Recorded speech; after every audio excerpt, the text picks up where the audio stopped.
నమస్తే welcome to our channel. ప్రస్తుతం మనతో పాటు మన స్టూడియోలో సీనియర్ జర్నలిస్ట్ డివి శ్రీనివాస్ గారు ఉన్నారు. నమస్తే సార్. నమస్తే. Sir, Revanth Reddy next plan of action KCR ని కేటీఆర్ ని అరెస్ట్ చేయడంలోనే ఉందా? ప్రతి ఒక్కరు చాలా ఉత్కంఠతో వెయిట్ చేస్తూ ఉన్నారు.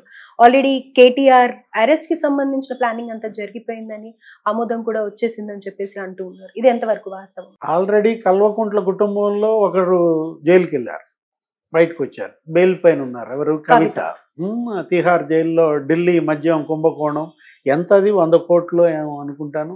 అందులో ఢిల్లీ సీఎం కూడా వెళ్ళారు కదా, కేజ్రీవాల్ జైలుకి వెళ్ళారు. లేకపోతే ఆయన డిప్యూటీ సీఎం అయితే అసలు నీకు 18 నెలలు జైల్లో ఉన్నాడు అదే కేసులో. ఏది? మనీష్ సిసోడియా. ఇవాళ మద్యం కుంభకోణం మరి కేసీఆర్ కుమార్తెని ఎలా ఇబ్బంది పెట్టిందో మనం చూసాం. ఇవాళ ఆయన కుంగిన పరిస్థితి. ఏది? కేసీఆర్ బయటికి కనపట్టలేదు, కానీ ఆయన మొరాలిటీ కూడా అక్కడ చాలా దెబ్బతిన్న నేపథ్యం. వాళ్ళ బీఆర్ఎస్ ఈ పరిస్థితికి రావడానికి కూడా అదొక కారణం. కవిత జైలు. ఇలాంటి పరిస్థితుల్లో మరి పులి మీద పుట్రనాల, పుండు మీద కారం అనాల, గోరు చుట్టు మీద రోకటి పోటు అవుతుంది. ఏది? ఇప్పుడు కేటీఆర్ అరెస్ట్ అంటున్నారు, కొడుకును కూడా అరెస్ట్ చేస్తున్నారు అన్న నేపథ్యం. గవర్నర్ దానికి ఆమోదం చెప్పారు. ఫార్ములా ఈ కార్ రేస్లో మరి అరవింద్ కుమార్ అందులో అప్రూవర్గా మారాడంటున్నారు. ఆయన 47 కోట్లు అమౌంట్ రిలీజ్ చేయటం 2 విడతలుగా మరి అప్పటి మంత్రి కేటీఆర్ చెప్పినందుకు రిలీజ్ చేశాడని, అక్కడేదో మనీ లాండరింగ్ కానీ. ఆ కేసులో నీకు మెడలోతు కూరుకుపోయిన పరిస్థితుల్లో కేటీఆర్ పైకి బింకంగా మాట్లాడచ్చు. ఏంటి కేటీఆర్, అది అసలు నా మీద అది అసలు కేసే కాదనో, లేకపోతే ఏముంది జైలుకి వెళ్తానో, ఇట్లా బింకంగా మాట్లాడినప్పటికీ కూడా ఇవాళ గవర్నర్ ఆమోదం ఇవ్వడం, మరి ఈరోజు రేపు మరి సిఎస్ఏ గవర్నర్ ఆమోద లేఖని ఏసీబీకి ఇస్తారని, రేపో ఎల్లుండో అతను అరెస్ట్ ఉంటుందని, విచారణకు పిలుస్తారని, విచారణకు పిలిచిన వెంటనే అరెస్ట్ చేస్తారా? ఇవన్నీ మరి జరుగుతున్న పరిణామాల్లో నీకు కూతురు అరెస్ట్ నుంచే కోలుకోలేని పరిస్థితుల్లో ఉన్న కేసీఆర్కి కొడుకు గనక అరెస్ట్ అయితే ఇంకా అది దెబ్బ మీద దెబ్బ అవుతుంది. మరి కేసీఆర్ ని కూడా అరెస్ట్ చేసే ఛాన్సెస్ ఉన్నాయి అని అంటున్నారు కదా. అంటే కరెంట్ వివాదంలో 10 ఏళ్ల కేసీఆర్ పరిపాలన మొదటి 5 ఏళ్ళు ఏ విధంగా సాగినా మళ్ళా రెండోసారి ఆయనకి అధికారం కట్టబెట్టి అప్పుడు ఇచ్చినటువంటి మెజారిటీ కన్నా ఇంకా అత్యధిక మెజారిటీతో ఆయన రెండోసారి సీఎం చేసినప్పుడు ఏం జరిగింది? అనేక అవినీతి కుంభకోణాలు మనం చూసాం. కాళేశ్వరం, ఇవాళ కాళేశ్వరం మునిగిందని, ఇక్కడ అదేంటి కుంగిపోయింది 3 పిల్లర్లు. ఆ 3 పిల్లర్లు దెబ్బతింటమే కాదు, నీకు అన్నారం దగ్గర బొంగబడిందని, సందిళ్ళ దగ్గర బొంగబడిందని. ఇవాళ కాళేశ్వరం 1,00,000 కోట్లు, అది 1,00,000 కోట్ల రూపాయల మరి తీసుకుపోయి గోదావరిలో పోసిన పరిస్థితిగా. ఏంటి దానివల్ల కలిగిన బెనిఫిట్? ప్రజలు మొన్నటి ఓటమికి కూడా అది ప్రధాన కారణం. అలాంటి పరిస్థితుల్లో కాళేశ్వరం పైన మరి కమిషన్ ఏర్చారు, దాని మీద ఎంక్వైరీ జరుగుతోంది. అది మరి పిలుస్తున్నట్టున్నారు, ఇంజనీర్లందరినీ కూడా ఎంక్వైరీ జరుగుతోంది. అదొకటే కాదు, ఇప్పుడు మీరు చెప్పింది విద్యుత్ కొనుగోళ్ల స్కామ్. ఛత్తీస్గఢ్ నుంచి విద్యుత్ కొనుగోళ్ళు, అప్పుడేంటి ఆంధ్రప్రదేశ్ నుంచి విద్యుత్తు తెలంగాణకు వచ్చేది. అప్పుడు వాళ్ళ యొక్క బాకీలే ఉన్నాయి, ఆ బాకీలు కట్టమని ఆంధ్రప్రదేశ్ ప్రభుత్వం ఒత్తిడి చేసిన నేపథ్యంలో నీకు ఛత్తీస్గఢ్లో వీళ్ళు కొనడం బిగిన్ చేశారు. ఆ విద్యుత్ కొనుగోళ్లలో దగ్గర 40,000 కోట్లు మరి అది ఒక స్కామ్ అన్నారు. దానిపైన వేసినటువంటి కమిషన్ మొత్తం నిర్ధారించిందని. నీకు యాదాద్రి భద్రాద్రి పవర్ ప్లాంట్లలోనే నీకు వాటి కన్స్ట్రక్షన్లోనే నీకు 50,000 కోట్లు కుంభకోణం అని.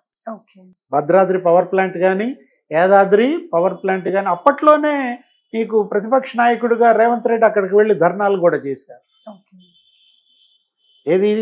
కేసీఆర్ సీఎంగా ఉన్నప్పుడే. ఇప్పుడు విద్యుత్ కొనుగోళ్ల కేసులో మరి ఆయన్ని పిలుస్తారని, ఎంక్వైరీ చేస్తారని, మరి అందులో ఆయన అరెస్ట్ అవుతారంటున్నారు. అసలు కేసీఆర్ని అరెస్ట్ చేస్తే ఇంకా అసలు ఈ పార్టీ బతుకుతా? ఎందుకంటే అటు కూతురు అరెస్టు, ఇటు కొడుకు అరెస్టు, ఇటు కేసీఆర్ అరెస్ట్. ఇప్పుడు మిషన్ భగీరథ అంటున్నారు, ధరణి అంటున్నారు. ఇప్పుడు అసెంబ్లీలో రేపొద్దున ధరణి ప్లేస్లో ఇంకొక చట్టం ఏదో చేయబోతున్నారు, భూమాత అనే కొత్త చట్టాన్ని ఏదో తీసుకొస్తున్నారు. అటు ధరణిలో అనేక అవకతవకలు జరిగాయి, అవినీతి కుంభకోణాలకు పాల్పడ్డారు. దాని మీద కూడా ఒక ఎంక్వైరీ జరుగుద్దని. వెరసి కేసీఆర్ 10 ఏళ్ల పాలన పూర్తి అవినీతి కుంభకోణాల పాలనగా ప్రజలపై చెరగని ముద్ర పడింది. రైట్. రాష్ట్రాన్ని అప్పుల్లో ముంచారు. ఈ ఎఫెక్ట్ ఏదైతే విద్యుత్ స్కామ్ ఉందో అది 9 కోట్ల ప్రభావం పడుతుంది అని అనేసి అని అంటున్నారు కదా సార్. ప్రజల మీద పడుతుంది 9,000 కోట్లు. 9,000 కోట్లు. అంటే ఇప్పుడు ఇష్యూ ఏంటంటే మీరు కేవలం ఇక్కడ అరెస్ట్ చేయడమో లేకపోతే లోపల వేయడమో ఇది కాదు ఇక్కడ సమస్య. Fixing the nets. ఆ అరెస్ట్ని కారణాలను చెప్పగలగాలి. దాన్ని అవినీతి కుంభకోణాన్ని ఇవాళ ప్రజల్లోకి బలంగా తీసుకువెళ్ళగలగాలి. జరిగిన అవినీతి ఇది, ఈ విధంగా వీళ్ళు స్కామ్ చేశారు, ఇన్ని వేల కోట్ల రూపాయలు వీళ్ళకి కమిషన్లు ముడుపుల రూపంలో అందాయి. మనం చూసాం ఢిల్లీ లిక్కర్ స్కామ్. అది 100 కోట్లే అయినా నీకు ఆ వాట్సాప్లో వాళ్ళ మెసేజ్లు కానీ నీకు వాళ్ళు ఫోన్లు ధ్వంసం చేయటం కానీ దగ్గర దగ్గర 178 ఫోన్లు ధ్వంసం చేశారని, కవితే ఒక 15 ఫోన్లు ధ్వంసం చేసిందని, శరత్ చంద్రారెడ్డి, అరవిందో అతను ఒక 12 ఫోన్లు ధ్వంసం చేశారని ఫిక్స్ చేశారు స్పష్టంగా. దానిలోనే మరి అసలు సీఎంఏ జైలుకి వెళ్ళాడు. రైట్. సో ఇది రేవంత్ రెడ్డి కక్షపూరితంగా కాదు, కానీ డెఫినెట్ గా వీళ్ళు అన్ని చేసిన స్కామ్స్ వల్లనే ఇదంతా యాక్షన్ కి రియాక్షన్ అని అంటారు, అంతేనా? అంతే కదా. ఇప్పుడు ఏంటి ఇక్కడ కక్ష ఏముంటుంది? ఇంట్లో చట్టం తన పని తాను చేసుకుపోతుంది. వీళ్ళు తప్పు చేయకపోతే వీళ్ళని ఎవరు జైళ్ళకి పంపిస్తారు? వీళ్ళు ఇరుక్కున్నారు బలంగా. మరి వీళ్ళ చుట్టూతో అదే ఈ ఫార్ములా ఈ కార్ రేస్ అధికారులే అప్రూవర్లుగా మరి వాళ్లే వాంగ్మూలాలు ఇస్తే మేము పలానాళ్ళు సంతకం పెట్టమన్నారు, మేము పెట్టాం, మాకేం సంబంధం లేదు, వాళ్ళు చేయించారు అని అన్నప్పుడు ఇంకా నీకు అంతకన్నా సాక్ష్యాధారాలు ఏం కావాలి? రైట్. ఇప్పుడు ఈ పరిస్థితుల్లో ఇక్కడ ఏదో సానుభూతి వెల్లువెత్తుద్దని జైళ్ళకు వెళ్ళిన వాళ్ళంతా ముఖ్యమంత్రులు అవుతారని అనుకోవటం కూడా భ్రమ. ఎందుకంటే అందరూ ముఖ్యమంత్రులు కాలేరు. ఎవరైతే ప్రజల్లో నిలబడతారో, ప్రజల్లో వాళ్ళ యొక్క ఆదరణ ఉంటుందో, అన్యాయంగా ఆయన్ని జైలుకు పంపారు, ఆయన మా కోసం చాలా చేశాడు, ఇది చంద్రబాబుకు ఉపయోగపడింది. ఆ రోజు జగన్మోహన్ రెడ్డి చంద్రబాబుని జైల్లో పెట్టడం వల్ల ఏం జరిగింది? చంద్రబాబు బయట ఉంటే ఆయన చేసిన అభివృద్ధిపై జరిగిన చర్చ కన్నా 53 రోజులు ఆయన జైల్లో ఉన్నప్పుడు ఆయన చేసిన అభివృద్ధిపై చర్చ నీకు కొండంతలు గోరంతలు అసలు విపరీతంగా చెప్పుకున్నారు. 70 దేశాల్లో ఆయన కోసం రోడ్ల మీదకి వచ్చారని మనం హైదరాబాద్లో కూడా చూసాం. ఏదో మెట్రో విత్ సిబిఎన్ అని, లేకపోతే అక్కడ గచ్చిబౌలి అక్కడ ఏదో మీటింగ్ అక్కడ ఆయన వల్ల లబ్ధి పొందిన వాళ్ళు, ఆ ఇంజనీరింగ్ చదువుకున్న వాళ్ళు, వివిధ దేశాల్లో స్థిరపడిన వాళ్ళు ఇవాళ ఆయన కోసం బయటకు వచ్చి ఇది చేసిన పరిస్థితుల్లో సానుభూతి వెల్లువెత్తింది. అలాంటి సానుభూతి కల్వకుంట్ల కుటుంబానికి వస్తుందా? రేపు రేవంత్ రెడ్డి కేటీఆర్ను లోపలేస్తాడు, లేకపోతే అసలు కేసీఆర్నే లోపలేస్తాడు. అప్పుడు మరి కేసీఆర్ చేసిన మంచి పనులు, కేసీఆర్ కేటీఆర్ మాకు ఉద్యోగాలు ఇప్పించారు, పరిశ్రమలు తెప్పించారు, మేము వాళ్ళ వల్ల కాలేజీలు పెట్టించారు, మేము చదువుకున్నామని అప్పుడు చంద్రబాబు కోసం రోడ్ల మీదకి వచ్చినట్టుగా వీళ్ళు వస్తారా? చూడాలి. ఎందుకంటే మొన్న కవితను అరెస్ట్ చేసినప్పుడు ఎవరు రాలేదు. చాలా డొల్లతనం కనపడింది. ఒక ముఖ్యమంత్రి కూతురు ఏది కేసీఆర్ కూతుర్ని జైల్లో వేస్తే మనం ఏమనుకున్నాం? తెలంగాణ తగలబడుద్ది అనుకున్నాం.